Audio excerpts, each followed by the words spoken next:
Olá, meu povo, tudo bem com vocês? Estamos mais uma vez aqui para trazer a palavra do Senhor para cada um de vocês, amém? E dando continuidade à palavra do Senhor, nós estamos no livro de Daniel, sobre aquela história que todos já conhecem, né? Dos amigos lançados na fornalha de fogo e livres, né? Pela graça de Deus, né? Pelo poder do Deus que ele servia, amém? Antes de começarmos o capítulo 4 de Daniel, quero que compartilhem este canal, comentem, tá bom? Se inscrevam neste canal ainda quem não se inscreveu, mandem para os amigos e vamos lá, aumentar este canal. Quanto mais a gente crescer nele, aumentar ele, mais vidas serão alcançadas, amém? Vamos estudar juntos da palavra do Senhor?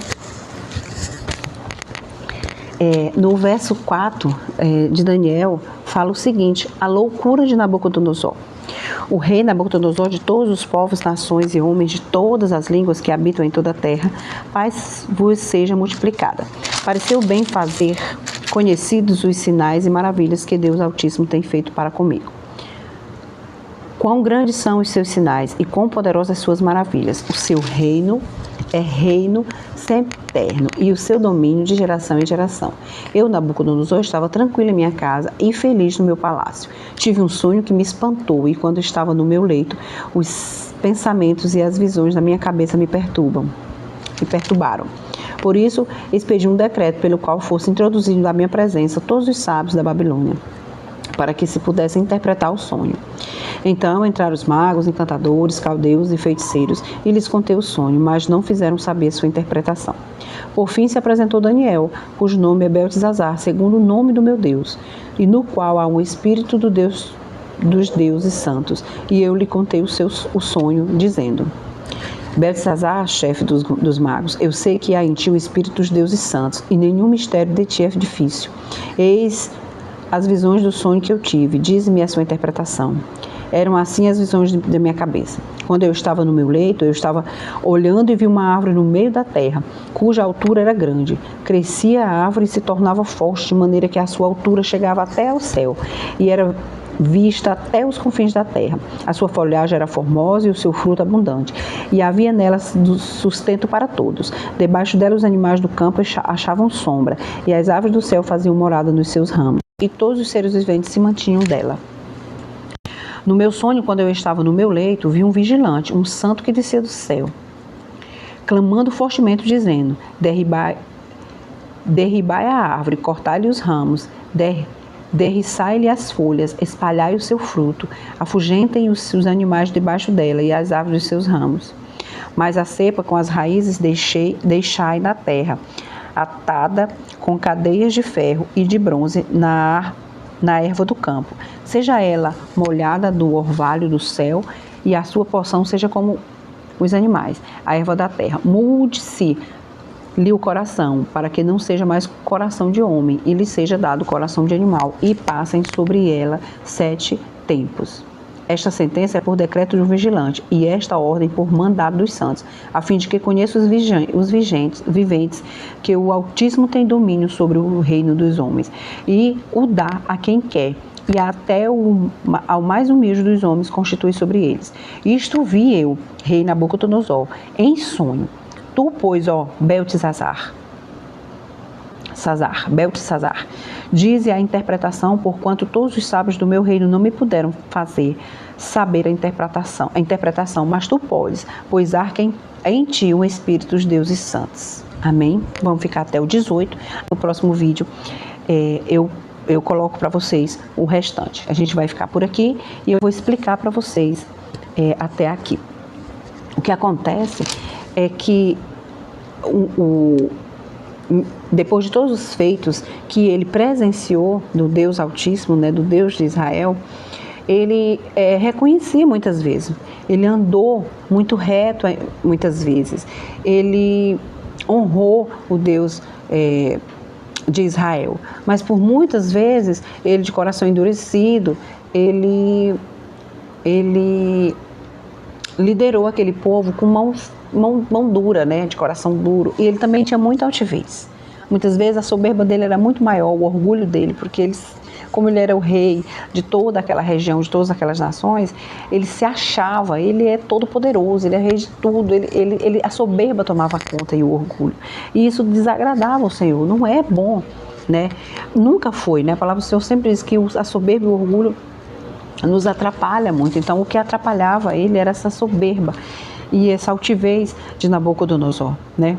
E ele tinha sonhos significativos. O Senhor mandava, né, sonhos proféticos para ele, né?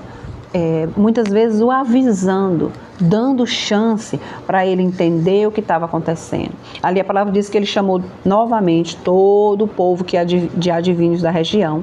Mesmo assim, ninguém conseguiu interpretar. E a palavra diz que veio, né, ele chamou Daniel, porque ele sabia, né, que Daniel interpretava sonhos, como ele já havia feito em outro momento.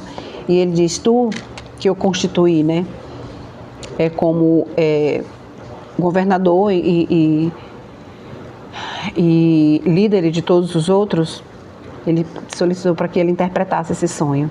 E aí ele vai e conta todo esse sonho, né, que ele teve e o deixou perturbado. Ele conta para Daniel.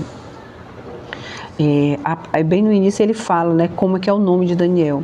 Eu até anotei aqui o significado dos dois nomes de Daniel. Dos dois nomes de Daniel, Daniel, que é um nome hebraico mesmo, um nome do povo judeu, que significa Deus é juiz, Deus é meu juiz. E Beltesazar, o nome dado, um nome babilônico, dado pelo rei Nabucodonosor quando eles vieram a viver ali naquela região cativo, e também quando ele trouxe ele pro reinado ali, pro palácio, para estar junto com ele. Ele trocou o nome de Daniel e o nome de seus amigos. Todos foram trocados, né? Vocês sabem, lá naquele primeiro vídeo da história de Daniel, a gente vê que eles foram os nomes trocados. E Beltesazar é príncipe de Bel, um deus babilônico. É um príncipe, um significado, é um príncipe de um dos deuses, né? Príncipe de um dos deuses daquela região de Nabucodonosor. E ele tinha ele como um nome muito significativo, tanto para o lado, né? Ele sabia que Daniel era um servo do Senhor, Deus Altíssimo, né, do povo de Israel, e ele já temia esse Deus, e na mente dele ele também tinha ele como se ele fosse também muito importante devido ao nome, o peso do nome dele, né? O peso do nome dele sobre Daniel, ele imaginava, ele Nabucodonosor imaginava, né? E ele tem o nome de um príncipe de um dos deuses. Com certeza ele é o maior, ele vai resolver aqui, ele vai interpretar. Mas não era sobre o peso do nome de Daniel, o nome babilônico, né, que ele carregava, que a graça de Deus era sobre a vida dele, né? Não era sobre isso, né? Não era por causa desse nome, né? Não era por causa desse peso espiritual desse nome, porque o Senhor Deus de Israel era com Daniel, e por isso ele interpretava os sonhos e ajudava Nabucodonosor nas suas visões proféticas. E ali naquele momento ele conta todo aquele sonho, e ali ele já começa, né? Que ele viu uma árvore grande, que naquela árvore tinha muito fruto, que aquela árvore ela alimentava muita gente, e ela também dava sombra também para os animais, para quem quisesse ter sombra dela, e era muito grande. Ele começa falando isso, né? E ali a gente entende, né, nesse primeiro momento, quem era, do que se tratava esse sonho, quem era simbolicamente essa própria árvore. Esta árvore era o próprio rei Nabucodonosor, que era um homem grandioso e poderoso naquela região. Ele dominava toda aquela região, né? Ele era um rei para aquela nação inteira, ele era que dominava. E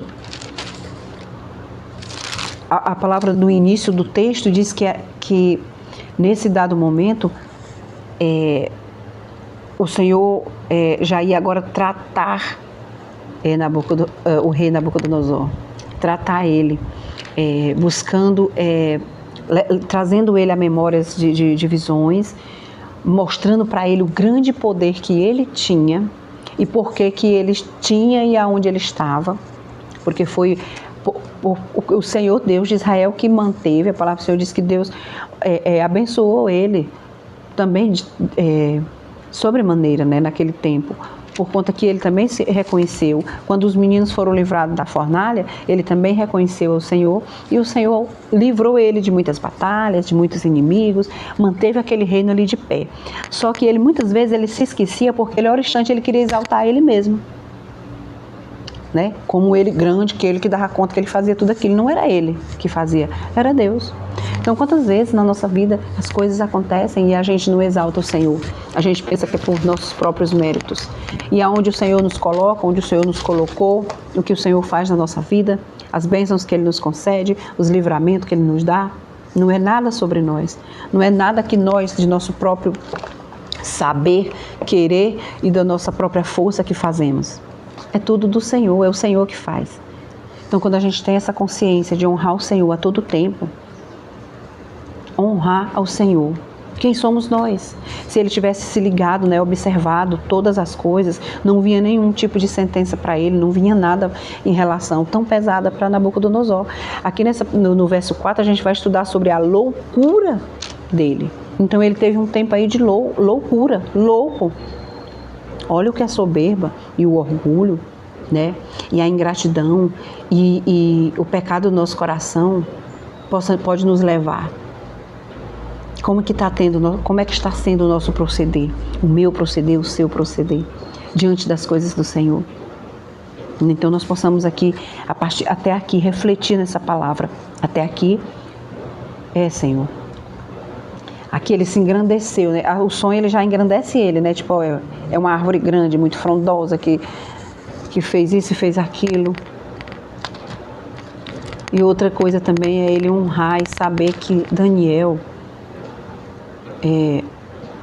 usado por Deus o tempo todo, era quem conseguiria também resolver essa questão mais uma vez. Então, mais uma vez ele lembra, né, que Daniel, né, com o poder de Deus, vem ajudar ele a interpretar esse sonho tão profético. E no próximo vídeo a gente vai saber o que Daniel falou a respeito desse sonho. Que significância, qual é o significado e a interpretação desse sonho para o rei Nabucodonosor. Amém.